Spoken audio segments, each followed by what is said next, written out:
بسم اللہ الرحمن الرحیم السلام علیکم ورحمۃ اللہ وبرکاتہ نحمده ونصلی علی رسولہ الکریم اما بعد الحمد للہ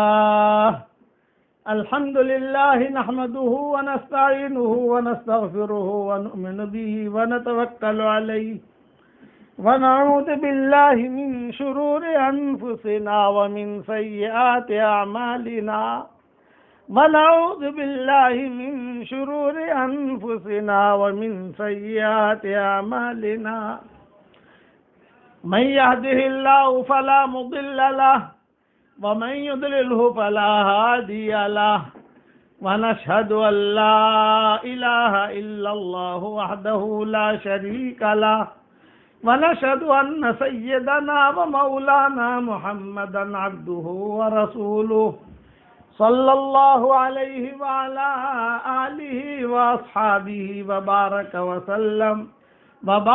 وسلم تسليما كثيرا كثيرا أما بعد فأعوذ بالله من الشيطان الرجيم بسم الله الرحمن الرحيم إنا فتحنا لك فتحا مبينا ليغفر لك الله ما تقدم من ذنبك وما تأخر ويتم نعمته عليك ويهديك صراطا مستقيما وينصرك الله نصرا عزيزا صدق الله العظيم. قابل احترام مائیں، بہنیں، بیٹیاں، بہوئیں، ہمارے محترم بھائی، دنیا میں جہاں جہاں یہ آواز پہنچ رہی ہے، ہم سب کو اللہ تعالیٰ دنیا میں بھی جنت دے اور مرنے کے بعد بھی جنت دے. دنیا میں بھی ہمیں اللہ کامیاب کرے، مرنے کے بعد بھی اللہ ہمیں کامیاب کرے، اور یہ دعا ہم سب کی قیامت تک کی آنے والی نسلوں کے لیے اللہ تعالیٰ قبول فرمائے. سلسلہ وار مضمون فتح مکہ کا چل رہا تھا. اسی کے ضمن میں کچھ عورتوں کے تذکرے آ گئے، اور اسی کے ضمن میں چادر والی عورت کا قصہ آ گیا، ہرات والا، بلخ والا.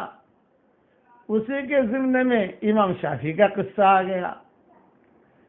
تو امام شافعی کا قصے میں کچھ مختصر چار باتیں میں عرض کر دوں، پھر انشاءاللہ جو ہے اپنا اکرمہ ابن ابی جہل، صفوان ابن امیہ، اور وہ سارا کا قصہ بھی لمبا ہے، اور وہ عناق نامی لڑکی عورت جس نے زنا کے اڈے کھول رکھے تھے مکہ مکرمہ میں، اس کا قصہ بھی ہے. پھر خولہ جو مکہ مکرمہ میں تھی، جگ ممانی. یہ خولہ مسلمان ہو گئی تھی، حضرت خولہ یہ جگ ممانی تھی. جگ ممانی کا مطلب یہ پورا مکہ ان کو ممانی کہتا تھا، پورا مکہ. جیسے ہمارے یہاں نظام الدین مرکز میں بنگلے والی مسجد میں مولانا اظہار الحسن صاحب رحمۃ اللہ علیہ ہوتے تھے، اللہ ان کے قبر کو نور سے منور فرمائے، ان کے درجات کو بلند فرمائے. وہ جگ ماموں تھے. جگ ماموں کا مطلب کوئی بھی ہے تو ماموں اظہار. ہمارے والد صاحب رحمۃ اللہ علیہ فرماتے تھے بھائی ماموں اظہار کو دیکھو کیا کر رہے ہیں. حضرت جی رحمۃ اللہ علیہ فرماتے تھے بھائی مولی یونس، منا مولی یونس، یہ دن یاد آتے ہیں ہم کو. حضرت جی کہتے بھائی منا مولی یونس، ماموں اظہار کو بلا لاؤ. حالانکہ حضرت جی مولانا اظہار صاحب سے بڑے تھے، لیکن ماموں سب ماموں کہتے تھے، چھوٹا بڑا ماموں اظہار. تو یہ حضرت خولہ بھی جو ہے یہ ممانی تھی، پورے مکہ والوں کی بڑی عورت تھی. حضور صلی اللہ علیہ وسلم کی شادی کا فکر انہوں نے کیا. حضرت خدیجہ کا جب انتقال ہو گیا تو حضرت خدیجہ کے انتقال کے بعد حضور صلی اللہ علیہ وسلم غمگین بیٹھے رہتے تھے.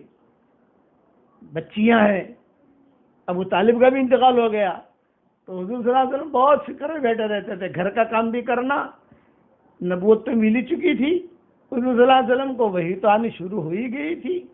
نبوت کو سنبھالنا، نبوت کا کام کرنا، دعوت کا کام کرنا، اور گھر کا کام بھی کرنا. پہلے تو یہ ہوتا تھا کہ حضرت خدیجہ گھر کا کام سنبھال لیتی تھی، اور ابو طالب جو ہے یہ باہر کا کام سنبھال لیتے تھے. ایک ہی ہفتے میں 2 انتقال ہو گئے حضور کو. اس لیے اس سال کو غم کا سال کہا جاتا ہے۔ اتنے میں حضرت خولہ جو ہے یہ آتی جاتی رہتی تھی حضور صلی اللہ علیہ وسلم، یہ مسلمان ہو گئی تھی، ان کے قصے بہت آتے ہیں حضرت خولہ کے حدیث شریف کے اندر۔ تو عورتوں نے کام کیا ہے، میں نے کہا وہ آتی جاتی رہتی تھی حضور صلی اللہ علیہ وسلم کے پاس، دیکھتی تھی گھر میں کیا ہے، کبھی کچھ کام ہو گھر میں تو وہ بھی کر لیتی تھی، ویسے تو بچیاں تھی حضرت فاطمہ وغیرہ سب تھی، لیکن یہ کہ ابو العاص ابن ربیع کا نکاح ہو چکا تھا، وہ یعنی ایک بچی جو ہے بیائی گئی تھی حضور صلی اللہ علیہ وسلم کی، باقی بچیاں بھی بیائی گئی تھی، تو یہ گھر کا معاملہ کچھ ایسا تھا تو خولہ آ کر جو ہے کام کر لیتی تھی۔ ایک مرتبہ خود حضرت خولہ نے پوچھا، حضرت بہت اب غمگین نظر آتے ہیں، کیا بات ہے؟ بہت۔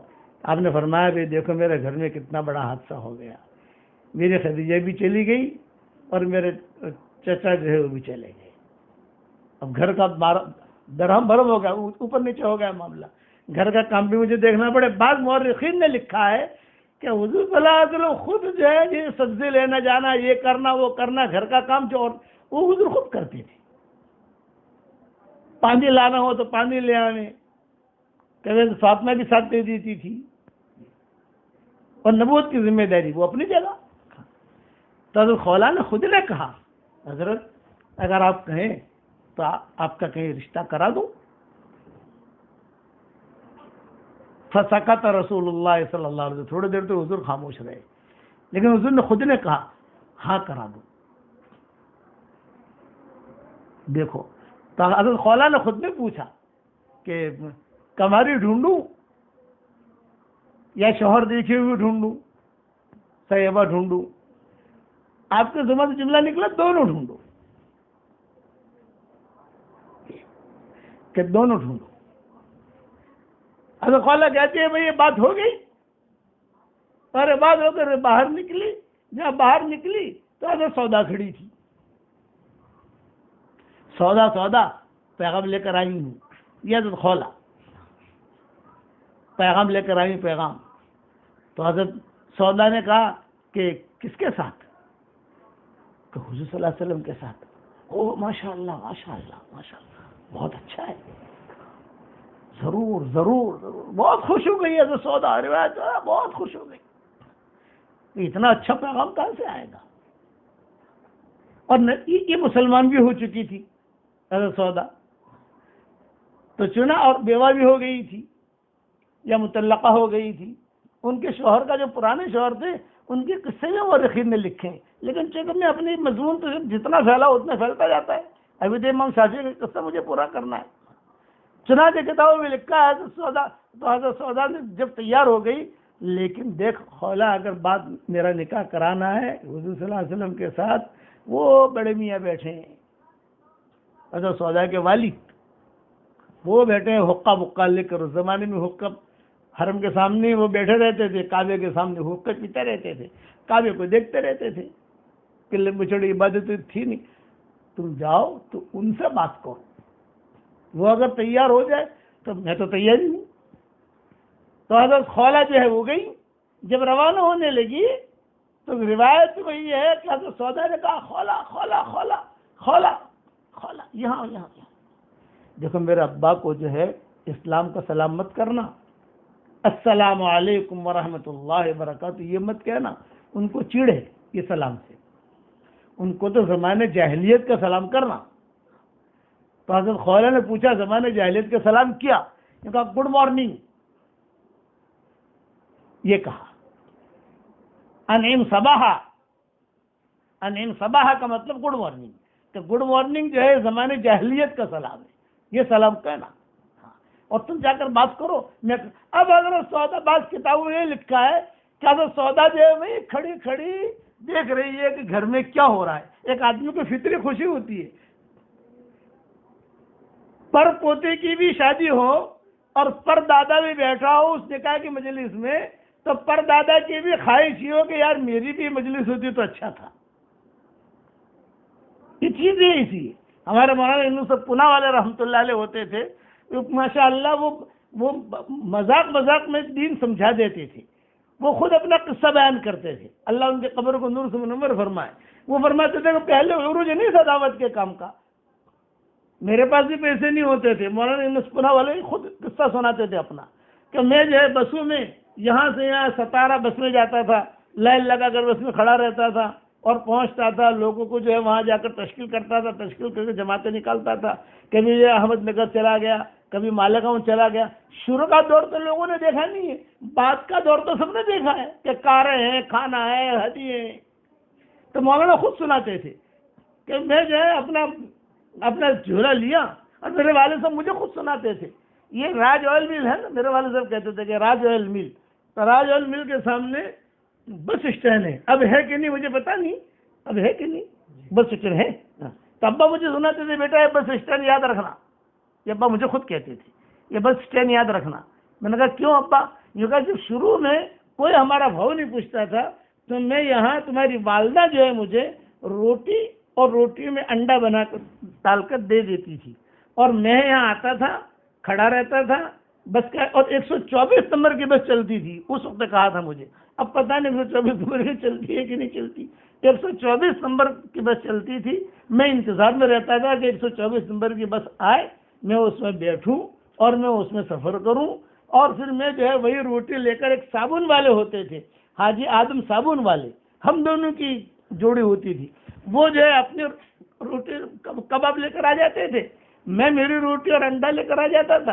تمہاری ماں جو مجھے بنا کے دیتی تھی، اللہ میرے والدہ کی عمر میں اللہ برکت دے، اللہ ان کو خوب، اللہ تعالیٰ دین کا بھی یعنی دین پر چلتے چلتے اللہ تعالیٰ انہیں خوب ترقی دے، خوب حفاظت کرے، اب تک زندہ ہیں، اللہ ان کو صحت بھی دے عافیت کے ساتھ. آپ بتا آمین کو. تو وہ کہ تمہاری ماں مجھے جو وہ دے دیتی تھی، اور میرا ابا نے مجھے خود کہا میں یہاں کھڑا رہتا تھا، اور وہ جب آتی تھی 124 نمبر کی بس تو میں اور حاجی آدم جو ہے دونوں جاتے تھے، اور جا کر کبھی ملاڑ جاتے تھے. 124 نمبر کی بس ایک جگہ اتار دیتی تھی، وہاں سے دوسری بس پکڑتے تھے، کبھی ملاڑ کبھی گورے گاؤں، اور وہاں جا کر پورا دن محنت کر کے ایک آدمی تیار کرتے تھے.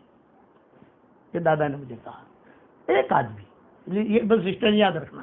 یہ مجھے کہتے تھے کہ بیٹا یہ یاد رکھنا. یہ حال مولانا یونس پورہ والوں کا تھا. وہ کہتے تھے بس سے پکڑ کے جاتا تھا. اب فجر کی نماز مولانا یونس پورہ والے رحمۃ اللہ علیہ پڑھاتے تھے اپنی مسجد میں، جو مرکز تھا اس وقت میں. نماز پڑھانے کے بعد مولانا خود کہتے تھے میں اس پر سنا رہا ہوں کہ شادی اور نکاح یہ ایسا جملہ ہے کہ جو سنے تو پانی منہ میں اس کے رال ٹپکتی، ارے یار میری بھی شادی ہو جاتی، ارے یار میں بھی میری مجلس بھی ہو جاتی. یہی معاملہ ہوا تو سودا کا.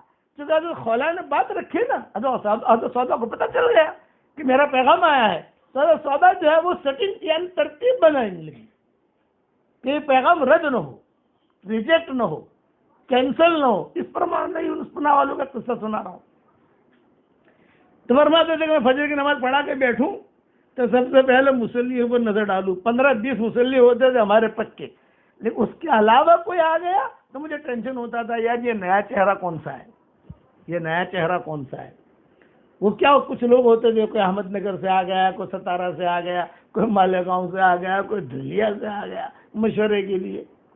تو مولانا یونس پناہ والے رحمۃ اللہ علیہ فرماتے تھے ہاں بھائی کیوں آئے ہو؟ یہ کہ حضرت یہ دھلیا سے آئے ہیں، یا احمد نگر سے آئے ہیں، یا ستارہ سے آئے ہیں، یا فلاں جگہ سے آئے ہیں، ہم کچھ مشورے کے لیے آئے ہیں. تو مولانا یونس پناہ والے رحمۃ اللہ علیہ کہتے تھے مشورہ تو ہوگا لیکن ناشتہ تو آپ لوگ کرو گے نا، فجر کی نماز میں جب آئے ہو تو ناشتہ، لیکن میرے پاس ناشتہ کرانے کے لیے پیسے نہیں ہیں. یہ مولانا یونس پناہ رحمۃ اللہ کہتے تھے کہ میرے پاس ناشتہ کرانے کے لیے پیسے نہیں ہیں. مشورہ کریں گے بعد میں، تمہیں ناشتہ تو کرنا ہے نا؟ ہاں کرنا ہے، ناشتہ تو کرنا ہے حضرت.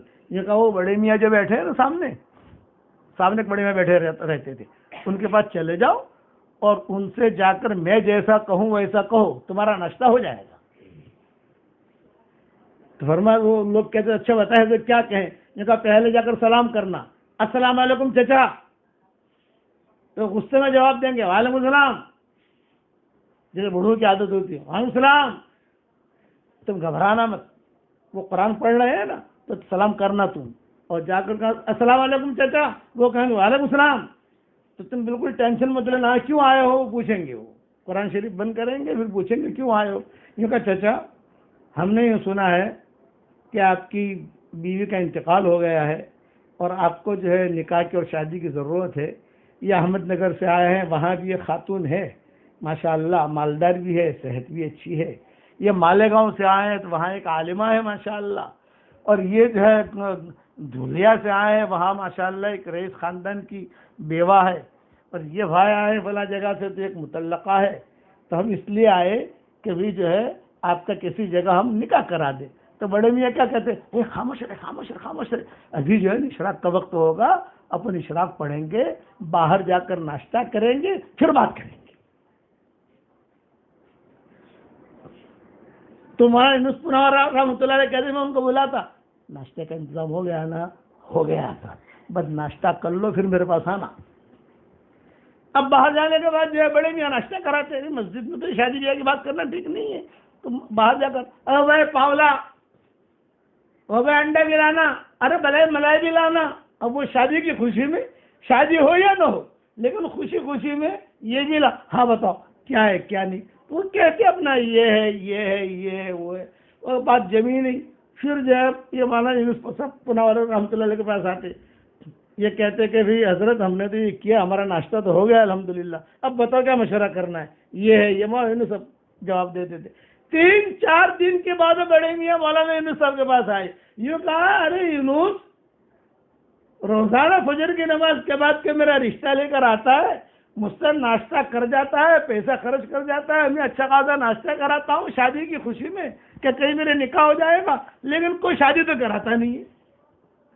تو مولانا یونس صاحب فرماتے تھے جب اللہ نے مجھے ترقی دی، وہ بڑے میاں زندہ تھے، ہمارے والد صاحب کی خدمت میں جاتے تھے نظام الدین، جب اللہ نے مجھے ترقی دی تو میں کہتا تھا وہ چچا وہ جتنے ناشتے کروائے نا میں نے ہی کروائے ہیں، سب کو میں ہی بیچتا تھا تاکہ تیرا پیسہ بھی لگے، اور کہیں تو آخر تک ان کی شادی نہیں ہوئی۔ تو مولانا یونس صاحب پورا والے میں اس پر سنا کہ حضرت سودا کو بہت خوشی ہوئی، حضور کا رشتہ، حضرت خولا گئی، وہاں جو حضرت خولا گئی تو بڑے میاں بیٹھے ہوئے تھے حضرت سودا کے والد، گڈ مارننگ، ارے خولا ممانی آجا آجا خولا آجا، کیوں آئی ہے؟ یہ کہا کہ وہ سودا کا رشتہ لے کر آئی ہوں۔ اچھا کہاں؟ یہ کہا محمد ابن عبداللہ ابن عبد المطلب، یہ مشرک تھے حضرت سودا کے والد، لیکن مسلمان نہیں ہوئے تھے، اور بعد میں بھی ہوئے کہ نہیں ہوئے مجھے اس میں پتہ نہیں ہے، لیکن یہ تو ہے کتابوں میں کہ محمد ابن عبداللہ ابن عبد المطلب۔ ہاں نعم نعم نعم نعم، ایک اچھا رشتہ ہے، لیکن اس کے بھائی عبداللہ ابن زمعہ کو پوچھ لو، عبداللہ ابن زمعہ اندر کام کر رہے تھے، یہ حضرت سودا کے بھائی تھے۔ حضرت سودا کہتی ہے میں کھڑے کھڑے دیکھ رہی تھی کہ اوکے کا سکہ لگ گیا ہے، یعنی باپ نے کوئی مخالفت نہیں کی ہے۔ اتنے میں عبداللہ ابن زمعہ آ گئے، انہوں نے کہا کیا بات کر رہے ہو ممانی خولا، ابا کے ساتھ کیا بات کر رہے ہو تم کا؟ یہ کہا میں سودا کا رشتہ لے کر آئی ہوں حضور صلی اللہ علیہ وسلم کے ساتھ، محمد ابن عبداللہ کے ساتھ، یہ بھی مشرک تھے، بعد میں مسلمان بنے، عبداللہ ابن زمعہ رضی اللہ تعالیٰ عنہ بنے بعد میں۔ تو کس کے ساتھ؟ یہ کہ محمد ابن عبداللہ ابن عبد المطلب، نہیں نہیں نہیں میں تیار نہیں ہوں، میں تیار نہیں ہوں۔ حضرت سودا کہتے جو اس نے غصے میں دھمال کیا میرے بھائی نے، سارا گھر کا سامان باہر پھینک دیا، ساری میری ماں پریشان، میرا باپ پریشان، سب پریشان، اور میں ہرگز وہاں نہیں ہونے دوں گا رشتہ میری بہن کا، کہاں میری بہن اتنی اونچی اور کہاں محمد ابن عبداللہ، نہیں نہیں نہیں نہیں۔ حضرت سودا کہتی ہے میں خود چلی گئی، اور گھر میں جا کر میں نے کہا یہ کیا ہو رہا ہے ہمارے گھر میں، یہ کیا ہو رہا ہے، یہ کیا مسئلہ ہے؟ فرمایا مسئلہ یہ ہے کہ تمہارا پیغام آیا ہے، اب مجھے تو پہلے تو پتہ ہی تھا میرا پیغام آیا ہے، لیکن یہ کبھی کیا مسئلہ ہے؟ میں انجان بن گئی، یہ مسئلہ ہے کہ تمہارا پیغام آیا ہے اور یہ تمہارا بھائی جو ہے مخالفت کر رہا ہے۔ حضرت سودا نے بہت قوت سے کہا، نکاح مجھے کرنا ہے، تجھے نہیں کرنا نکاح، میں تیار ہوں، انہیں تو کچھ نہیں کہہ سکتا، میرا نکاح کرا دو، اتنا اچھا رشتہ کہاں ملے گا مجھے؟ بدن کی تھوڑی موٹی تھی حضرت سودا، حضور صلی اللہ علیہ وسلم کے ساتھ نکاح ہو گیا۔ تو یہ عبداللہ بن زمعہ جو ہے بعد میں مسلمان ہوئے، ان کے اسلام لانے کا قصہ بھی عجیب ہے، جب مسلمان ہوئے تو عبداللہ بن زمعہ اس بات پر بہت روتے تھے کہ میں نے میری بہن کے ساتھ جو حضور کا رشتہ ہو رہا تھا ٹانگ کیوں اڑائی، اتنا بڑا رشتہ۔ اب حضرت سودا کا جو رشتہ ہو گیا حضور صلی اللہ علیہ وسلم کے ساتھ، تو کبھی کبھی خولا آتی تھی حضور صلی اللہ علیہ وسلم کے پاس پوچھنے کے لیے سودا کیسی ہے. آپ فرماتے تھے بہت اچھی ہے ماشاء اللہ. حضرت سودا کے مزاج میں ظرافت تھی. حذیفہ ظرافت کو کیا کہیں گے؟ ہنسی مذاق کرتی تھی، چٹکلے کہتی تھی، لطیفہ کہتی تھی حضرت سودا. تو وہ چٹکلے کہہ کر حضور کو ہنساتی تھی. وہ ہنسا کر حضور کا غم دور کر دیا. کوئی جملہ کہہ دیا، کوئی شعر پڑھ دیا. یہ حضرت سودا کے مزاج میں تھی ظرافت. بعض عورتوں کے مزاج، بعض عورتیں جو رابعہ حسین کمتریرہ ہوتی ہے، ہر وقت جو رابعہ بصریہ بنی پڑی رہتی ہے، 24 گھنٹہ رابعہ بصریہ. ایسی عورتیں ٹھیک نہیں ہوتی. عورت کیسی ہو؟ ہنسے بھی، ہنساوے بھی، باتیں بھی کرے، پھر رابعہ بصریہ بھی بنے. لیکن 24 گھنٹہ جو ہے بس میں تو بالکل ایسی ہوں کہ میں تو بہت دیندار، نہ ایسا نہیں. یہ حضرت سودا کے مزاج میں جو ہے ذرافت کی حدیثوں میں آتا ہے. وہ حضور صلی اللہ علیہ وسلم کو کھاتے کھاتے ہنساتی تھی. بعض کتابوں میں لکھا ہے کہ جیسے کھا رہے ہیں، فاطمہ بیٹی ہے، بچی آئی ہیں، سب کھانا کھا رہے ہیں، کوئی چٹکلا چھوڑ دیا تو سب ہنس پڑتی تھی. یہ حضرت سودا. اور ان کے ہنسانے کے قصے بھی ہیں، میں انشاءاللہ بعد میں کبھی سناؤں گا. یہ کیا کیا جملے کہتی تھی. تو ایک مرتبہ حضرت خولا آ گئی. جب حضرت خولا آئی سب بیٹھی ہوئی تھی. تو حضرت خولا کو خوشی ہوئی، میں نے ماشاءاللہ رشتہ کرا دیا، سودا کا گھر حضور کا آباد ہو گیا ماشاءاللہ. اب کھانے پر بیٹھے ہوئے حضور صلی اللہ علیہ وسلم نے خود نے چھیڑا. اور آپ نے فرمایا ابھی خولا، ہمارا بات تو یہ ہوئی تھی کہ ابھی کنواری بھی ڈھونڈو اور سیبہ بھی ڈھونڈو. تبھی سودا کے ساتھ تو تم نے نکاح کرا دیا ہمارا، لیکن اب کنواری کہاں ہے؟ حضور نے خود نے کہا کہ کنواری کہاں ہے. تو حضرت خولا نے کہا میں نے کنواری بھی دیکھ رکھی ہے. سب کے سامنے بات ہو رہی ہے، بچیاں بھی ہیں، میں نے کنواری دیکھ رکھی ہے. آپ نے فرمایا کون؟ فرمایا آپ کے بھائی کی بیٹی. جو روایت کے جملے یہ ہیں، آپ کا دوست نہیں کہا، آپ کے بھائی کی بیٹی. آپ نے پوچھا من؟ میرے بھائی کی بیٹی کون؟ ابو بکر کی بیٹی. فرمایا اچھا، ابو بکر کے تو 2 بیٹیاں ہیں، اسما اور عائشہ. کون؟ ان دونوں میں سے کون؟ فرمایا عائشہ. آپ نے فرمایا واہ، میرا نکاح عائشہ کے ساتھ کیسے ہوگا؟ میرا نکاح عائشہ کے ساتھ کیسے ہوگا؟ کیوں نہیں ہوگا؟ عائشہ کی تو منگنی ہو گئی ہے متم کے یہاں. حضرت عائشہ کی منگنی ہو چکی تھی متم کے یہاں. متم ایک بہت بڑا آدمی تھا جس نے حضور صلی اللہ علیہ وسلم کی زمانے شرک میں بہت خدمت کی تھی. تو حضور صلی اللہ علیہ وسلم نے بدر میں یہ اعلان کیا تھا، بھائی سن لو، آج اگر متم زندہ ہوتا تو اس کی سفارش پر سارے مشرکین مکہ کو معاف کر دیتا، جتنے اسیران بدر کو معاف کر دیتا. یہ آپ نے اعلان کیا تھا کہ متم کا حضور صلی اللہ علیہ وسلم پر احسان ہے. جب طائف سے واپس ہوئے تو کسی نے ساتھ نہیں دیا. طائف سے نکالے گئے. مکہ والے نے کہا خبردار آنا مت، ہمارے شہر سے نکل گئے. طائف والوں نے کہا ہمارے پاس بھی مت آنا. اب بیچ میں حضور اور حضرت زید بن حارثہ 2 اور کوئی نہیں. آپ نے کہا بھی میری بچیاں وہاں ہیں، میری بیوی وہاں ہے، اور یہ کیسے میں زندگی گزاروں گا یہاں؟ کوششیں کرتے رہے لیکن کوئی کسی نے ساتھ نہیں دیا. جنت مسلمان ہوئے، انسانوں نے بہت تکلیف دی. یہ تو متم کو حضور نے خبر بھیجی، میں بہت پریشان ہوں، تم جو ہے کچھ میرا ساتھ دو. اور متم نے کہا کہ آپ کیا چاہتے ہیں؟ آپ مجھے کفالت دے دو، مجھے پناہ دے دو تو میں مکہ میں آ جاؤں. تو متم نے اپنے سارے لڑکوں کو کہا. وہ لڑکا بھی تھا جس کا نکاح حضرت عائشہ کے ساتھ ہونے والا تھا. سب لڑکوں کا بڑا آدمی تھا مکہ کا. چنانچہ سب کو بلا کر کہا چلو میں حضور کو داخل کراتا ہوں. سب آئے تھا، وہ یہ سب دھمال ہو گئی سب. ارے یہ مطلب تو کیا کر رہا ہے؟ خبردار، کوئی کچھ نہیں کر سکتا. میں نے محمد کو امن دیا ہے، کوئی کچھ نہیں کر سکتا. اور برابر حضور کو کہا حضرت گھر جانا ہے یا کعبے میں جانا ہے؟ یہ مطلب نے پوچھا. آپ کو گھر جانا ہے، گھر چھوڑ دوں. اگر کعبے میں جانا ہے کعبے میں چھوڑو، آپ نے کہا مجھے کعبے میں لے جاؤ۔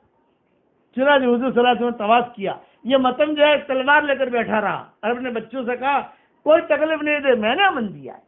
یہ احسان کا بدلہ حضور نے بدر میں دیا کہ آج اگر متن زندہ ہوتا تو میں جو ہے متن کو اس کی سفارش پر مکہ والوں کو معاف کر دیتا کہ اس نے میرا بڑا ساتھ۔ جب حضور طواف کر رہے تھے حضرت فاطمہ بھاگی بھاگی آ گئی، ابو آ گئے، ابو آ گئے، ابو آ گئے، ابو آ گئے، ابو آ گئے۔ کئی دنوں سے باہر تھے نا، مکان تو قریب تھا۔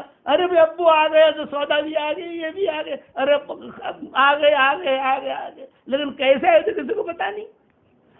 ابو بکر عمر ڈر رہے تھے کہ وہاں تو سب اندر اندر یعنی بہت حالت سے مکہ کے اندر وہ دور دور سے دیکھ رہے تھے کہ آئے تو ہیں لیکن ابھی فاطمہ جو بھاگی بھاگی جیسے بچیاں آتی ہیں نا، آ گئے، ابو آ گئے، ابو آ گئے، ابو آ گئے، ابو آ گئے۔ پھر حضور صلی اللہ علیہ وسلم گھر پر گئے۔ گھر پر جانے کے بعد کہ روایت میں یہ ہے کہ متم نے کہا یہ میرے بچے جو ہے آپ کے گھر کے باہر کھڑے ہیں، یعنی آپ کی حفاظت کے لیے، کوئی مکہ والا آپ کو مارے گا نہیں۔ تو حضور حضرت عائشہ کی منگنی وہاں ہوئی تھی، تو حضور نے کہا بھی میرا نکاح عائشہ کے ساتھ کیسے ہوگا؟ تم کیا فرمایا کہ حضرت میں نے ساری بات کر لیے۔ بعد نکلے صدیق اکبر کھڑے تھے، اللہ کا نظام۔ ابو بکر عائشہ کا پیغام لے کر آئی ہوں، تو عائشہ کی تو منگنی ہو گئی ہے متن کے یہاں۔ تو بات تو سنو، آپ بات تو سنو۔ بوڑھی عورتیں جو ہوتی ہے نا، بلکہ ایک جملہ میں بھول گیا، جب حضور صلی اللہ علیہ وسلم کا رشتہ کرا رہی تھی حضرت خولا، تو حضور نے جملہ کہا کہ ہاں بھی کنواری بھی ڈھونڈو، سیبہ بھی ڈھونڈو، اور عورتوں کا کام یہی ہے کہ وہ نکاح کراویں، شادیاں کراویں، ایک دوسرے کی دیکھیں، لڑکیاں دیکھیں۔ صدیق اکبر رضی اللہ تعالیٰ عنہ کا پھر کیسے نکاح ہوگا؟ تم عائشہ کی منگنی پیغام لائی ہو، لیکن ہم نے تو بات کر لی کہ تم چلو تو صحیح میرے ساتھ۔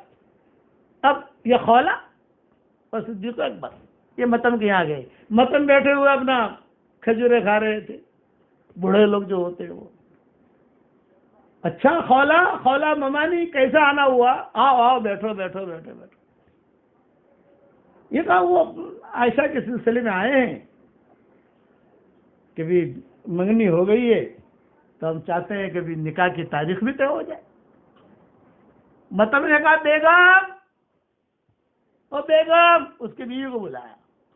اس کی بیوی اڑی ٹڑی تھی۔ یہ کہا دیکھو یہ آئے ہیں، جواب دو۔ ہاں کیوں آئے ہو بھائی؟ ابو بکر کیوں آئے ہو؟ ممانی خولا کیوں آئے ہو؟ کیا مسئلہ ہے؟ یہ کہا ابھی عائشہ کی بات کرنے آئے ہیں، تاریخ طے ہو جائے۔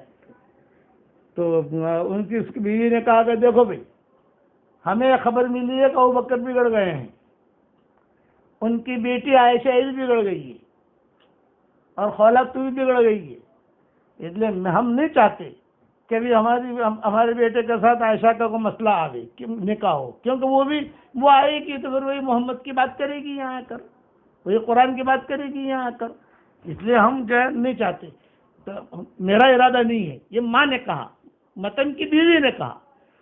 تو ان لوگوں نے پوچھا متن سے بھئی آپ کی کیا رائے ہے؟ تو اس نے جواب دیا میں تو بیوی کے پیچھے پیچھے چلتا ہوں، بیوی جو کہے وہ منظور۔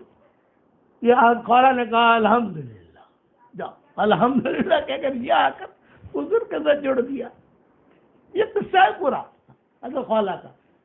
اس لیے اب میرا جو مضمون تو یہ بہت لمبے ہیں، یہ حضرت امام محمد والا مضمون اور یہ سارا مضمون تو انشاءاللہ کل بیان کروں گا۔ پھر حضور صلی اللہ علیہ وسلم کا رشتہ ہوا نہ، تو حضور صلی اللہ علیہ وسلم بار بار کہتے رہے مکہ مکرمہ میں کہ میں نے خواب دیکھا ہے، فرشتہ آسمان سے آیا اور ایک دلہن لے کر آیا اور یہ کہا کہ آپ کی ہونے والی دلہن ہے، ایک بہت بڑا یعنی کوئی چیز ہے، کوئی تھال ہے، کوئی ایسی چیز ہے، اور آپ کی دلہن ہے، جبریل کہہ رہے ہیں آپ کی دلہن ہے۔ میں نے جو کھولا گھونگھٹ تو عائشہ تم تھی، عائشہ تم تھی۔ کئی مرتبہ حضور نے اس کے تذکرے کیے۔ پھر حضور صلی اللہ علیہ وسلم کا نکاح، یہ دو نکاح کو ہے کہ حضرت خولا کے تھرو سے ہوئے، حضرت سودا کا اور حضرت عائشہ کا۔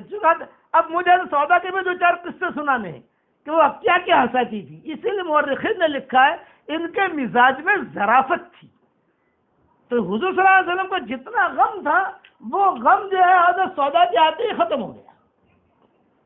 گھر بھی سنبھال لیا اور گھر سنبھال کر جو ہے وہ تھوڑی سی مذاق. اچھا بچیاں جو ہے وہ آہستہ آہستہ اپنی ماں کو بھولنے لگی. حضرت خدیجہ وہ بھولنے لگی اور انہیں حضرت سودا کے ساتھ ایک دم سے جڑ گئی. روایت میں آتا ہے ایک دم سے، خاص طور سے حضرت فاطمہ چھوٹی یہی تھی تو برابر حضرت سودا کے ساتھ جو ہے، اب برابر یعنی حضرت سودا نے حضرت فاطمہ کی بچپن میں تربیت بھی کی، یوں کو جیسے ماں بچوں کی تربیت کرتی ہے. اس لیے عورتوں نے بھی کام کیا ہے، ایسا نہیں ہے کہ نہیں کیا. اب میرے دیکھو امام شافعی کا قصہ رہ گیا، میرا احمد ابن حنبل کا قصہ رہ گیا. آج کے کو مسئلے بھی بیان کرنے ہیں، یہ مسائل بھی ضروری ہیں، لیکن ایک آپ کو میں انشاءاللہ میں انشاءاللہ یہ مضمون پورا کروں گا. یہ تو حضرت خولا کا بیچ میں آ گیا، اس پر کہ عورتیں بھی کام کرتی ہیں یہ نہیں. دوسری ایک اہم بات کل میں نے کہی تھی کہ دیوان شافعی کا اللہ کرے کوئی ترجمہ کرے. اللہ کا شکر ہے صبح ہوتی ہی میرے پاس دیوان شافعی اللہ نے پہنچا دی ترجمے کے ساتھ. ساری دنیا میں لوگ سنتے ہیں ماشاءاللہ. اللہ کا شکر ہے، مجھے بہت خوشی ہوئی کہ صبح فجر کی نماز پڑھ کے جو بیٹھا تو مجھے جو ہے میسج آیا کہ الحمدللہ دیوان شافعی کا اردو میں ترجمہ ہو گیا ہے. اور میں نے آج تقریباً پوری کتاب پڑھ بھی لی. اس میں کئی چیزیں مجھے ملی امام شافعی کی جو میں نے نوٹ کی کہ آج رات کو انشاءاللہ بیان کروں گا اس کو. لیکن یہ کہ اب کل آ جائے گا مضمون کے مسئلہ نہیں ہے. دیوان شافعی کا ترجمہ الحمدللہ ہو گیا ہے. اب اللہ کرے تو مولوی صاحب ایسے پیدا ہو بھئی ایسا میرے اعلان کرنے سے ترجمہ ہو جاتا ہو یار تو بہت اچھا ہے. اللہ کرے کہ تفسیر قرطبی کا کوئی ترجمہ کر لے، کہ بڑا علم ہے اس کے اندر. امام قرطبی نے قرطبہ میں جو تفسیر لکھی ہے، ہمارے مفتی شفیع صاحب رحمۃ اللہ علیہ اور ہمارے جتنے علماء ہیں وہ تفسیر قرطبی خالی وہ نہیں، کتنے علماء بڑے بڑے تفسیر قرطبی میں یہ ہے، تفسیر قرطبی میں یہ. ہم نے بھی پڑھی، ہم بھی جو کام کرتے ہیں تو حوالے دیکھتے ہیں. قرطبی شیخ نے بھی لکھا ہے قرطبی. اللہ کرے کہ اس کا کوئی ترجمہ کر لے ان چیزوں کا. اللہ تعالیٰ کیسے کو توفیق دے. ایک بات میں کہنا بھول گیا، بتاتا ہوں آپ کو. کل نصیحت میں نے کی تھی، وہ نصیحت کر کے بیان ختم کرتا ہوں. بچوں کو اگر آپ کہو گے کہ بیٹا یہ مت کرو تو بچہ مانے گا نہیں. آپ کہو بیٹا موبائل سے نہیں کھیلتے تو فوراً پلٹ کر آپ کو جواب دے گا. بچہ نماز پڑھو تو فوراً پلٹ کر جواب دے گا ہاں آپ نماز پڑھو گے نا، بچہ نماز پڑھے گا. ہمارے گھر میں ہمارے ماحول میں ہم دیکھتے ہیں، ہمارے گھر کے اندر ہم خود قرآن پڑھنا شروع کر دیں بچے آ جاتے ہیں، نماز پڑھنا شروع کر دیں بچے بھاگے. یہ ہمارا عبدالرحمان آج بہت کھیل رہے تھے، میں نماز کے لیے جب میں نے کہا بھی نماز ابھی بھاگے آ گئے. ماحول اس پر میں قصہ سناتا ہوں. میرا پوتا ہے، اس کا نام ہے ولدان. یہ ولدان نام بھی رکھو، یہ جنتی نام ہے. یطوف علیہم ولدان مخلدون، بہت اچھا برکتی نام ہے. اس کا میرا بیٹا ہے محمد احمد، اس کا بیٹا ہے یہ ولدان. تو اس نے جو ہے اپنے بیٹے سے کہا ولدان تم موبائل سے مت کھیلو، موبائل سے کھیلو گے تو میں دادا کو کہہ دوں گا. اور ولدان چھوٹا سا ہے، وہ جواب میں کیا کہتا ہے دادا بھی تو موبائل دیکھتے ہیں، دادا بھی تو دیکھتے ہیں.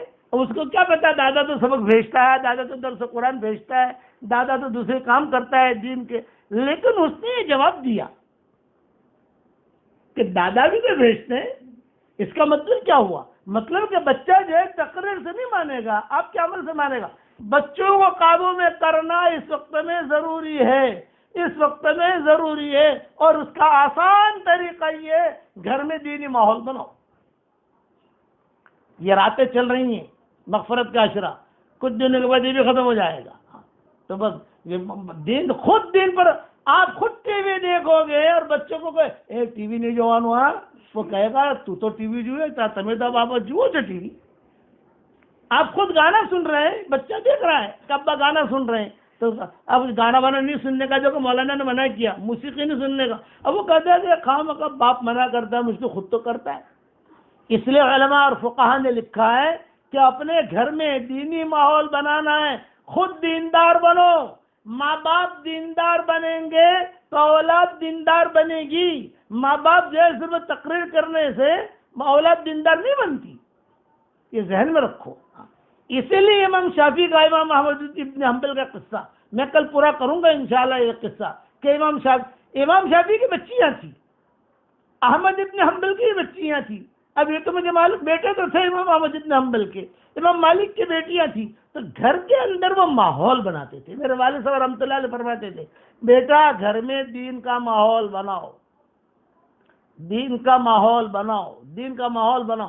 نماز کسی جگہ سفر میں جاتے تھے، نماز کے وقت ہوتا تو ایک جملہ کہتے تھے، وہ ایک جملہ کہتے تھے دادا ابا، نماز کا ماحول بناؤ سفر میں۔ میں نے کہا ابا کیا مطلب؟ مصلی بچھاؤ، وضو کرو، بھئی نماز اتنے بجے ہوگی اعلان کرو، اور چادر بچھاؤ، یہ ماحول بناؤ گھر کے اندر۔ آج یہ چیز بہت کھیل رہے تھے عبداللہ عبد الرحمان نماز کی، تو میں نے بلایا تو یہ لوگ آئے نہیں، تو میں نے زور سے کہا اللہ اکبر اللہ اکبر، بھاگے بھاگے آ گئے، ماحول بن گیا، بیٹھ گئے، ہمارے ساتھ نماز پڑھی۔ اس لیے یہ میری نصیحت یاد رکھنا۔ باقی انشاءاللہ امام وہ حضرت سودا کے جو قصے ہیں ظرافت کے، وہ بھی بیان کرنے رہ گئے، اور انشاءاللہ یہ دوسرے جو امام شافعی کا قصہ بھی کل پورا کروں گا انشاءاللہ۔ آج مسئلے سن لو۔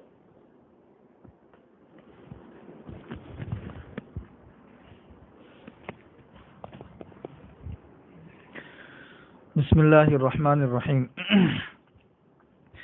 آج تجارت سے متعلق کچھ مسائل آپ لوگوں کو سمجھا دوں میں۔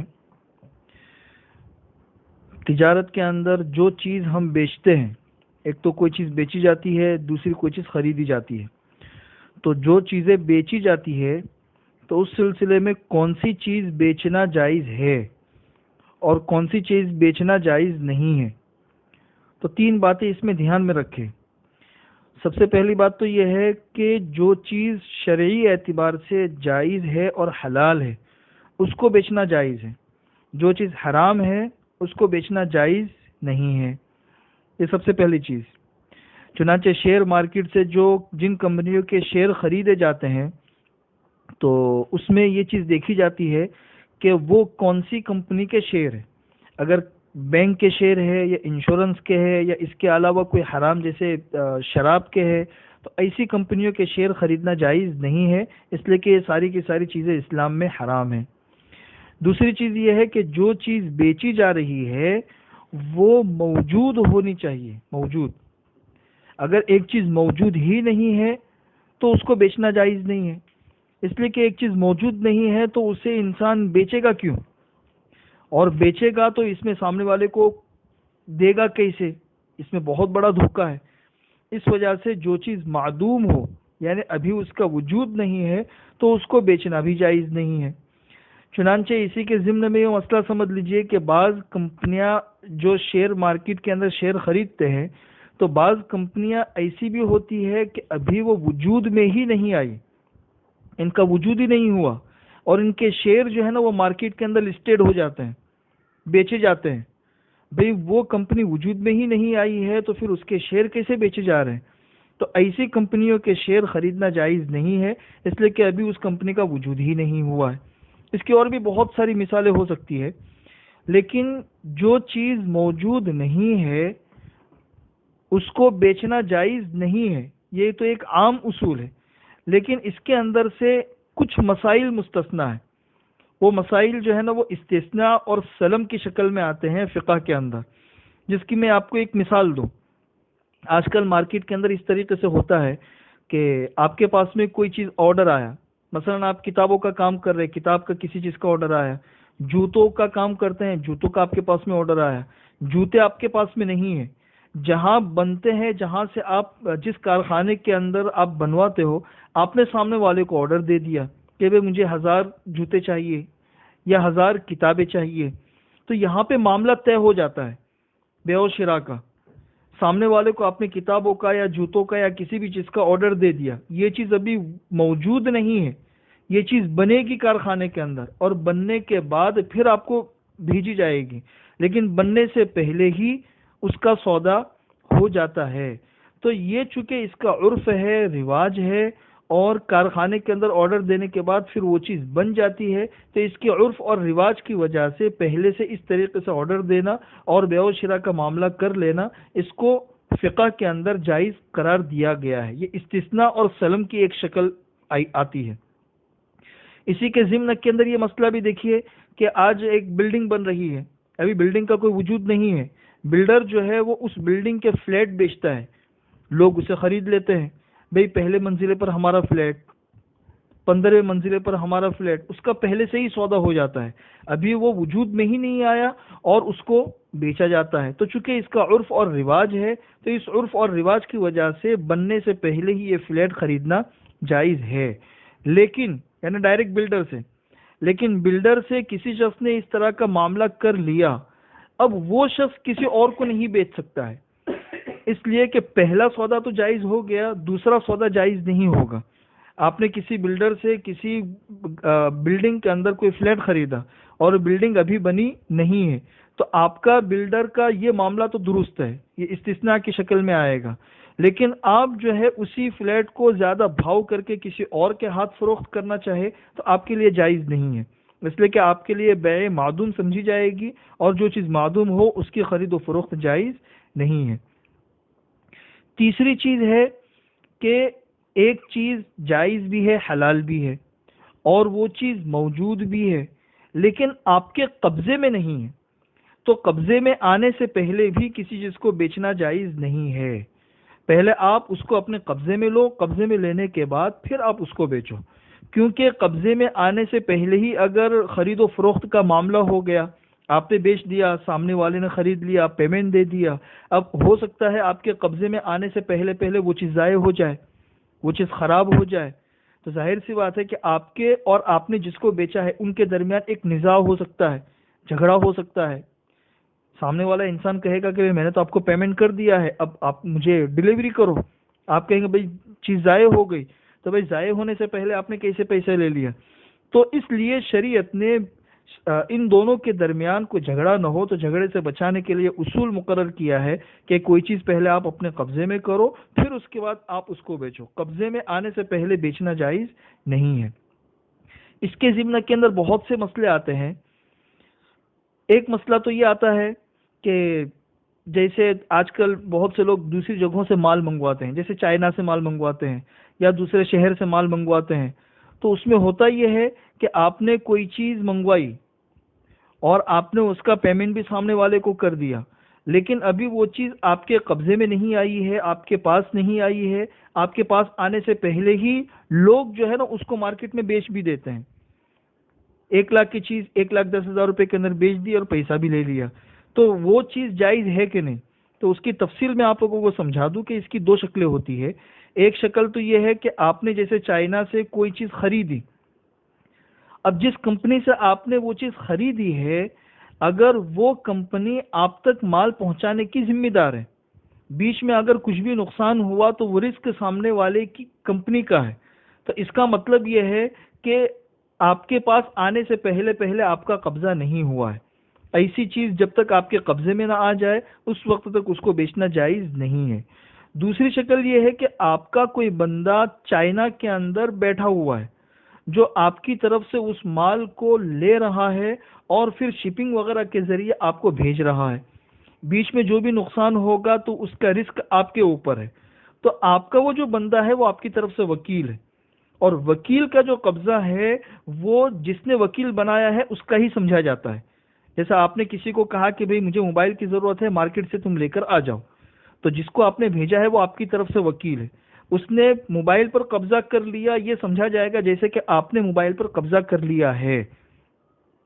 تو وہاں پہ آپ کے وکیل نے اگر قبضہ کر لیا اور قبضہ کر کے اس مال کو روانہ کر دیا تو یہ مال ابھی آپ کے پاس میں نہیں آیا ہے، راستے میں ہی ہے، اور آپ بیچنا چاہے تو آپ بیچ سکتے ہو۔ اس لیے کہ وکیل کا قبضہ جو وکیل بنانے والا ہے اس کی طرف ہی لوٹا جاتا ہے. یہ سمجھا جائے گا جو گویا کہ آپ کا قبضہ اس پر ہو چکا ہے. وکیل کا قبضہ ہو گیا، گویا کہ آپ کا قبضہ ہو گیا. اب یہ مال آپ تک پہنچنے سے پہلے اگر آپ نے بیچ دیا تو اس کو بیچنا جائز ہے. یہ دو شکلیں ہیں اس کے اندر. اسی میں ایک دوسرا مسئلہ یہ بھی آتا ہے کہ آج کل عام طور پر آپ نے دیکھا ہوگا کہ آن لائن بزنس کی بہت ایک عام رواج ہو چکا ہے. ہر انسان اپنے اسٹیٹس کے اوپر اپنی کوئی نہ کوئی چیز رکھتا ہے، جیسے کپڑے ہیں، جوتے ہیں، بہت ساری چیزیں ہیں، اور اس سے آرڈر ملتے ہیں، اور آرڈر ملنے کے بعد پھر وہ چیز منگوائی جاتی ہے اور جس نے آرڈر دیا ہے اس کو بھیج دی جاتی ہے. تو اس میں یہ چیز دھیان میں رکھیے کہ اگر آپ نے کوئی کسی چیز کا آرڈر لیا، کسی کمپنی کے پروڈکٹ آپ نے لیے اور آپ نے جو ہے نا اس کو شیئر کیا، اس پر آپ کو آرڈر ملے، اس آرڈر کے اوپر آپ سامنے سے کوئی چیز منگوا کے پھر جس نے آرڈر دیا ہے اس کو دے دیتے ہیں، تو یہ شکل ایک وعدہ بے کی ہوتی ہے. یعنی جس نے آپ کو آرڈر دیا ہے کہ بھئی اتنے کپڑے مجھے چاہیے، اتنے جوتے چاہیے یا اتنی پرس چاہیے، تو اس نے گویا کہ آپ کو آرڈر دیا ہے اور آپ نے اس سے وعدہ کیا ہے کہ بھئی میں سامنے کمپنی سے وہ چیز منگوا رہا ہوں، وہ چیز میرے ہاتھ میں آ جائے گی تو پھر میں آپ کو بیچوں گا. تو یہ وعدہ اگر کیا ہے تو وعدہ بے کی شکل میں تو درست ہے. لیکن اگر وعدہ نہیں کیا، آپ نے ڈائریکٹ بے کر لی، ڈائریکٹ بزنس اس طریقے سے کر لیا کہ ہاں بھائی ٹھیک ہے یہ چیز میں آپ کو اتنے میں بیچ رہا ہوں، تو وہ چیز آپ کے پاس میں نہیں ہے، صرف آپ کے پاس اس کے فوٹو ہے، تو صرف فوٹو ہوتے ہوئے آپ وہ چیز نہیں بیچ سکتے. وہ چیز آپ کے پاس میں آئے گی، پھر اس کے بعد آپ سامنے والے سے بیع و شراء کا معاملہ کرو. ہاں فوٹو ہوتے ہوئے سامنے والے نے آرڈر دیا تو آپ وعدہ کر سکتے ہو کہ یہ چیز میں اتنے دنوں کے اندر منگوا کے انشاءاللہ آپ کو دے رہا ہوں. تو یہ وعدہ اگر کر لیا تو اس میں کوئی حرج نہیں ہے، قبضے میں آئے گا، پھر اس کے بعد آپ اس کو بیچ سکتے ہو. اسی کے اندر تیسرا مسئلہ یہ بھی آتا ہے کہ آج کل عام طور پر لوگ شیئر مارکیٹ سے شیئر خریدتے ہیں، شیئر خریدتے ہیں، خریدنے کے بعد پھر اسی دن بیچ دیتے ہیں. یہ چیز اچھی طریقے سے سمجھ لیجئے کہ قبضہ جو ہے نا یہ دو طرح کا ہوتا ہے. قبضہ ایک تو حصی قبضہ ہوتا ہے، جیسا آپ کے سامنے موبائل ہے، موبائل کو آپ نے اپنے ہاتھ میں لے لیا، یہ ہو گیا حصی قبضہ. ایک دوسرا معنوی قبضہ ہوتا ہے. معنوی قبضے کا مطلب یہ ہے کہ بعض چیزیں ایسی ہوتی ہے جس کو آپ اپنے ہاتھ میں نہیں لے سکتے ہیں، تو اس کا قبضہ اس طریقے سے شمار کیا جائے گا کہ قانونی اعتبار سے جب وہ چیز آپ کے رزق کے اندر آ گئی، قانونی اعتبار سے آپ کی سمجھی جا رہی ہے، تو یہ سمجھ لو کہ آپ کا قبضہ ہو گیا.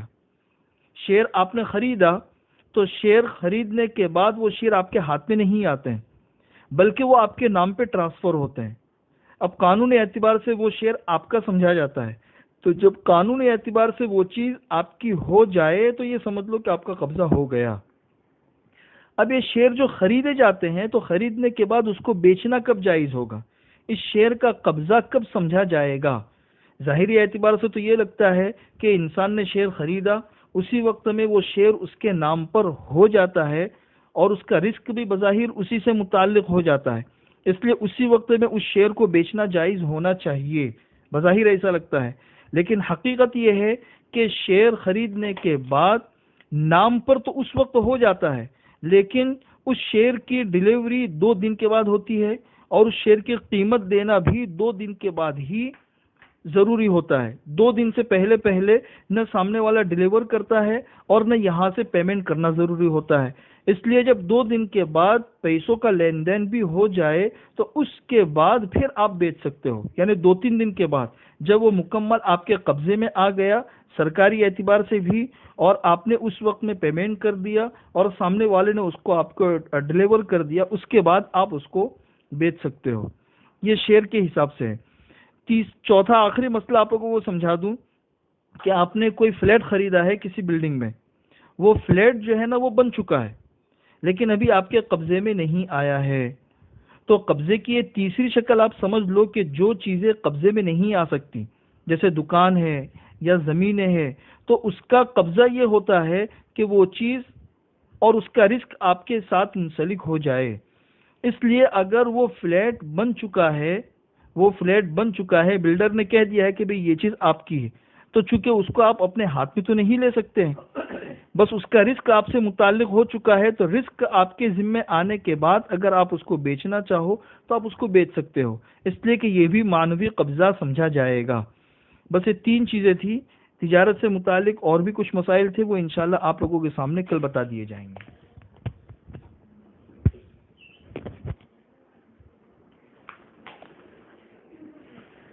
اللهم لك الحمد كله ولك الشكر كله، لك الخلق كله ولك الفضل كله، وإليك يرجع الأمر كله، وإليك يصعد الكلم الطيب كله. اللهم لك الحمد بالإسلام، لك الحمد بالإيمان، لك الحمد بالقرآن. اللهم لك الحمد حمدا حمدا، اللهم لك الحمد حمدا حمدا، اللهم لك الحمد حمدا حمدا. الله الحمد لله الذي فضلنا على كثير من عباده المؤمنين. لا إله إلا الله الحليم الكريم، لا إله إلا الله رب العرش العظيم. سبحان الحنان، سبحان المنان، سبحان الرحمن المستعان. اللهم لك الحمد كما أنعمت، اللهم لك الحمد كما ينبغي لجلال وجهك وعظيم سلطانك، عدد الشفع والوتر. الله أكبر كبيرا، والحمد لله كثيرا، وسبحان الله بكرة وأصيلا. الله أكبر كبيرا عدد الشفع والوتر. لا إله إلا الله عدد الشفع والوتر. أعوذ بكلمات الله التامات من شر ما خلق عدد الشفع والوتر. سبحان الله وبحمده عدد الشفع والوتر. سبحان الله العظيم وبحمده عدد الشفع والوتر. سبحان الحنان عدد الشفع والوتر. سبحان المنان عدد الشفع والوتر. سبحان الخالق عدد الشفع والوتر. سبحان المالك عدد الشفع والوتر. اللهم أنت الأول فلا شيء قبلك، وأنت الآخر فلا شيء بعدك، وأنت الظاهر فلا شيء فوقك، وأنت الباطن فلا شيء دونك. نعوذ بك من شر كل دابة أنت آخذ بناصيتها. سبحانك على صراط مستقيم. اللهم مغفرتك أوسع من ذنوبنا، ورحمتك أرجى عندنا من أعمالنا. اللهم ابسط علينا من بركاتك ورحمتك وفضلك ورزقك. اللهم إنا نسألك النعيم المقيم الذي لا يحول ولا يزول، ونسألك العون يوم العيلة والأمن يوم الخوف، ونعوذ بك من شر ما أعطيتنا ومن شر ما منعتنا. يا حنان يا منان، يا حنان يا منان، يا منزل القرآن على النبي العدنان، اجعل تلاوتنا لديك مقبولة، وأعمالنا برضوانك الأكبر مقرونة موصولة. اللهم ارزقنا من فضلك عيشة طيبة هنية، وأمتنا على التوبة ميتة سوية، ميتة سوية زكية.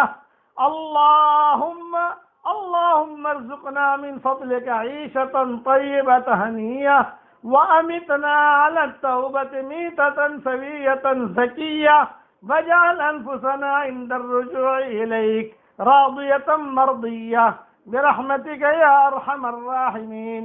يا رجاء المذنبين، يا أمان الخائفين، يا مجيب دعوة المضطرين، يا حنان يا منان، يا ذا الجلال والإكرام.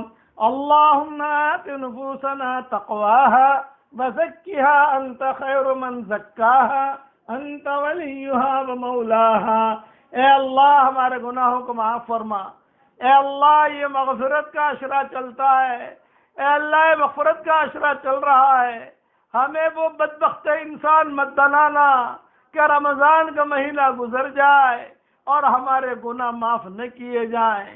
بہت شقی ہے، بہت شقیہ ہے، بہت بدبخت ہے وہ مرد اور بہت بدبخت ہے وہ عورت کہ رمضان کا مہینہ گزر جائے اور اپنے گناہوں کو معاف نہ کرا سکے. اے اللہ تو نے رحمت کی چادر پھیلائی تھی، وہ چادر تو نے لپیٹ لی اب تو نے مغفرت کی چادر پھیلائی ہے، اے اللہ ہمارے گناہ تیرا کوئی نقصان نہیں پہنچا سکتے، اور اگر تو نے ہمیں معاف کر دیا تیری دریائے مغفرت میں سے کمی واقع نہیں ہوگی۔ اے مالک ہم نے بہت گناہ کیے ہیں، رات کے اندھیروں میں کیے ہیں، دن کے اجالوں میں کیے ہیں، جان کر کیے ہیں، انجان کر کیے ہیں، تنہائیوں میں ہم نے کیے ہیں، یوٹیوب پر گندی گندی فلمیں دیکھی ہیں، ننگی فلمیں دیکھی ہیں، بہت گناہ کیے ہیں جسے تو جانتا ہے، تیرے فرشتے جانتے ہیں، تیرے فرشتوں نے ریکارڈ کر رکھا ہے۔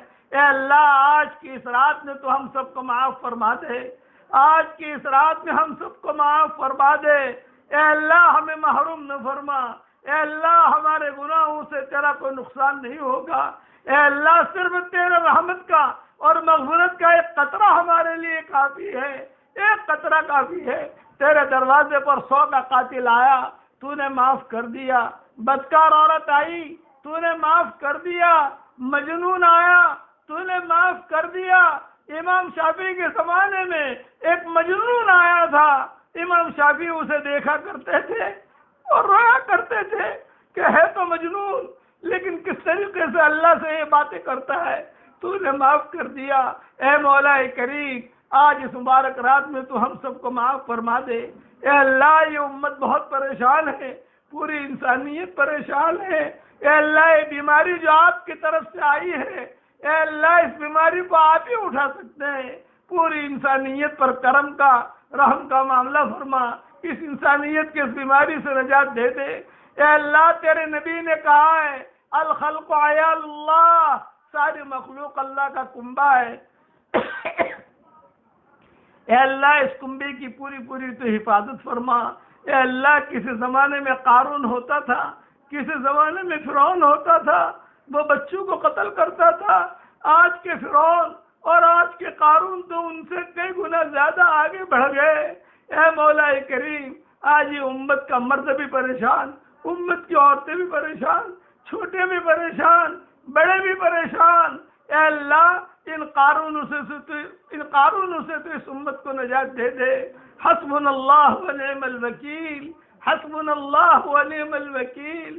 اے اللہ دروازے مسجدوں کے بند ہو رہے ہیں، کاروبار میں حالات آ رہے ہیں، اور اے اللہ کچھ پتہ نہیں صبح ہوتے ہی یہ سنتے ہیں، کبھی یہ سنا کبھی یہ سنا۔ اے اللہ ہمارے پاس تو تیرے علاوہ کوئی نہیں ہے، ہم نے تو تیرا دروازہ تھام لیا ہے۔ یہ جتنا مجمع آمین کہہ رہا ہے یا جب بھی سنے گا اور آمین کہے گا، یہ سارے کے سارے آپ سے محبت کرتے ہیں، چاہے مرد ہو چاہے عورت ہو۔ اے اللہ ہم ایگریمنٹ کرتے ہیں کہ ہم سب کو تجھ سے بہت بہت محبت ہے، تیرے نبی سے بہت بہت محبت ہے، تیرے قرآن سے بہت بہت محبت ہے، اور تیرے پورے دین سے بہت بہت محبت ہے۔ اے اللہ تو ہم سب کو تیرے دین پر اخلاص کے ساتھ چلنے کی توفیق عطا فرما، اور اے اللہ ہماری پریشانیوں کو دور فرما۔ سارے دروازے بند ہو چکے ہیں، اے مالک سارے دروازے بند ہو چکے ہیں، صرف آپ کا دروازہ کھلا ہوا ہے۔ جس طریقے پر تو نے اے اللہ تیرے گھر کی حفاظت کی تھی، اور اے اللہ الم تر کیف فعل ربک باصحاب الفیل، اصحاب فیل سے تیرے گھر کی تو نے حفاظت کی تھی۔ اے اللہ قوم عاد کو تو نے تباہ کیا تھا، قوم سمود کو تباہ کیا تھا، بڑی بڑی قوموں کو تو نے تباہ کیا۔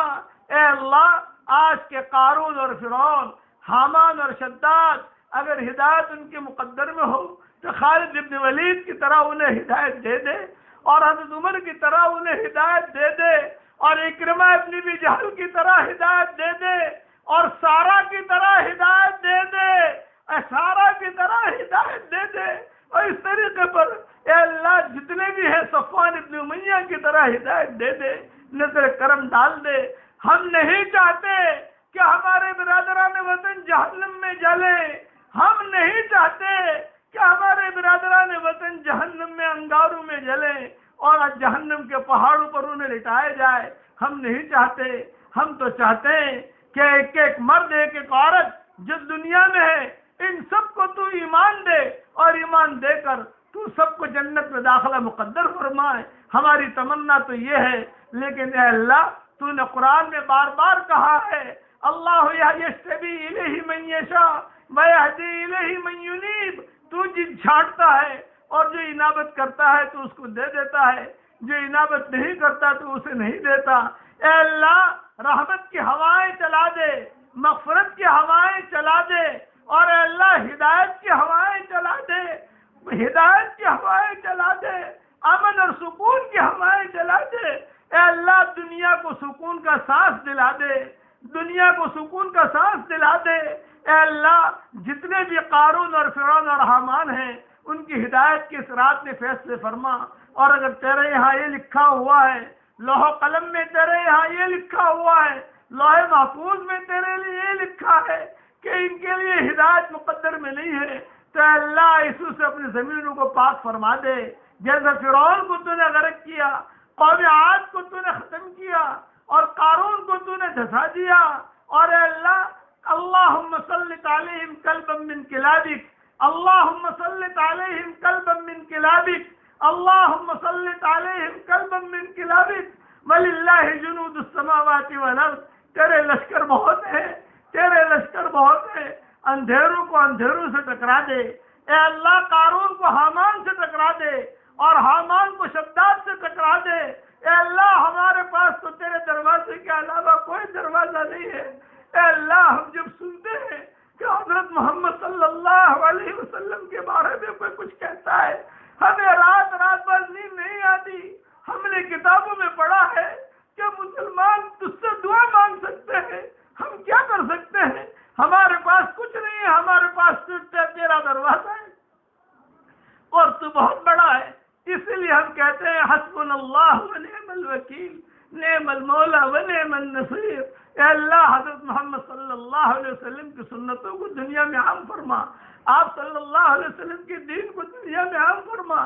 جہاں جہاں تیرا سورج پہنچتا ہے وہاں تو ہدایت کی ہواؤں کو پہنچا دے، اور جہاں جہاں تیری ہوائیں پہنچتی ہیں وہاں تو ہدایت کی ہواؤں کو چلا دے۔ اے اللہ جہاں جہاں تیرا پانی پہنچتا ہے وہاں وہاں ہدایت کی ہواؤں کو چلا دے۔ اے اللہ جتنی مخلوق ہے تیرا سورج استعمال کرتے ہیں، کوئی بھی الیکٹرک کا بل نہیں بھرتا، تیرا پانی استعمال کرتے ہیں، تیری زمینیں استعمال کرتے ہیں، تیری ہوائیں استعمال کرتے ہیں، اور ان سب کے لیے زمینوں سے غلے تو اگاتا ہے، ان سب کے لیے ہوائیں تو چلاتا ہے، ان سب کے لیے اللہ جس دنیا بھر میں سب چیزیں پھل فروٹ تو پیدا کرتا ہے۔ اے اللہ تو بہت بڑا ہے، تو اتنا بڑا ہے رات کا اندھیرا بھی تیری تعریف بیان کرتا ہے، دن کے اجالے بھی تیری تعریف بیان کرتے ہیں، سورج بھی تیری تعریف بیان کرتا ہے۔ اتنا بڑا سورج روزانہ تسبیح پڑھتا رہتا ہے، اس دنیا سے 13 لاکھ گنا بڑا یہ سورج ہے جو تیری تسبیح بیان کرتا رہتا ہے، چاند بھی تیری تسبیح بیان کرتا رہتا ہے، ستارے بھی تیری تسبیح بیان کرتے رہتے ہیں۔ اے اللہ تو ہدایت کے فیصلے فرما، اس مبارک رات میں تو ہمیں محروم مت فرما، مغفرت کی چادر کو عام کر دے، آج ہم سب کے گناہوں کو معاف فرما۔ اے اللہ پورے ہمارے برادران وطن کو تو ہدایت سے نواز دے، برادران وطن کو دین دے دے، اور اے اللہ حضرت محمد صلی اللہ علیہ وسلم نے جتنی خیر کلام کی دعائیں مانگی ہیں وہ ہم سب کے لیے مقدر فرما، اور جن شرور سے پناہ چاہی ہو ان شرور سے تو حفاظت فرما۔ اے اللہ جس نے بھی مجھ سے دعاؤں کے لیے کہا ہو، دعاؤں کے لیے خطوط میں لکھا ہو، جن کا ہم پر کسی قسم کا حق اور احسان ہو، یا جو ہمیں اپنی دعاؤں میں یاد کرتے رہتے ہوں، مائیں بہنیں مجھے اپنی دعاؤں میں یاد کرتے رہتی ہوں، ہماری ساری دعاؤں میں ان کا پورا پورا حصہ نصیب فرما۔ اے اللہ جن کے لڑکیوں اور لڑکیاں شادی کے لائق ہوں، غیر شادی شدہ ہوں، بہترین جوڑوں کا ان کے لیے انتظام فرما، جو بے اولاد ہوں نیک صالح اولاد انہیں نصیب فرما، جن کے اولاد تہمر نافرمان ہیں ان کے نافرمان اولاد کو فرما بردار بنا دے۔ اے اللہ جس کے دل میں جو جائز مراد ہو، جو جائز تمنا ہو، عافیت کے ساتھ اس مبارک رات میں ان کے جائز تمناؤں کو پوری فرما۔ جنہیں مکان کی ضرورت ہو مکان عطا فرما، جنہیں دکان کی ضرورت ہو دکان عطا فرما، جنہیں بیوی کی ضرورت ہو اچھی دیندار بیوی عطا فرما، جنہیں شوہر کی ضرورت ہو اچھا دیندار شوہر عطا فرما، جنہیں جو ضرورت ہو ان سب کی ضرورتوں کا تو غیب سے تکفل فرما۔ تو ہی خالق ہے، تو ہی مالک ہے، تو نے ہی آسمانوں کو پیدا کیا۔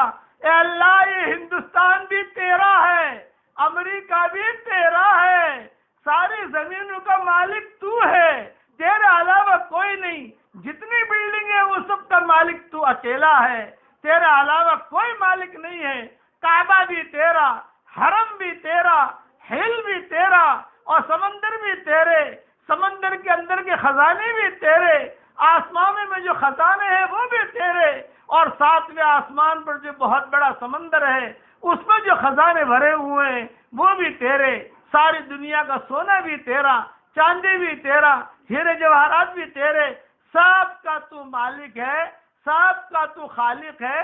تو نے ہم سب کو پیدا کیا ہے، بس ہم گناہ کرتے رہے، ہم تجھے پہچان نہ سکے۔ اپنے حقیقی معرفت تو ہمیں نصیب فرما، ہماری آنکھوں میں تیری محبت کا سروا لگا دے، ہمارے دلوں میں تیری معرفت کا نور کوٹ کوٹ کے بھر دے، اور آج مبارک رات میں ہماری دعاؤں کو قبول فرما۔ ہمیں مانگنا نہیں آتا مگر تجھے دینا تو آتا ہے، اپنے کرم سے عطا فرما، اپنے فضل سے عطا فرما۔ جہاں جہاں آمین کہی جا رہی ہو یا جب بھی کہی جائے، ان کی اور ہم سب کی جائز مرادوں کو پوری فرما کر اس میں خیر کی شکلیں اور صورتیں پیدا فرما، اور اپنے فضل و کرم سے ہماری دعاؤں کو قبول فرما۔ سبحان ربک رب العزت عما یصفون وسلام علی المرسلین والحمد للہ رب العالمین۔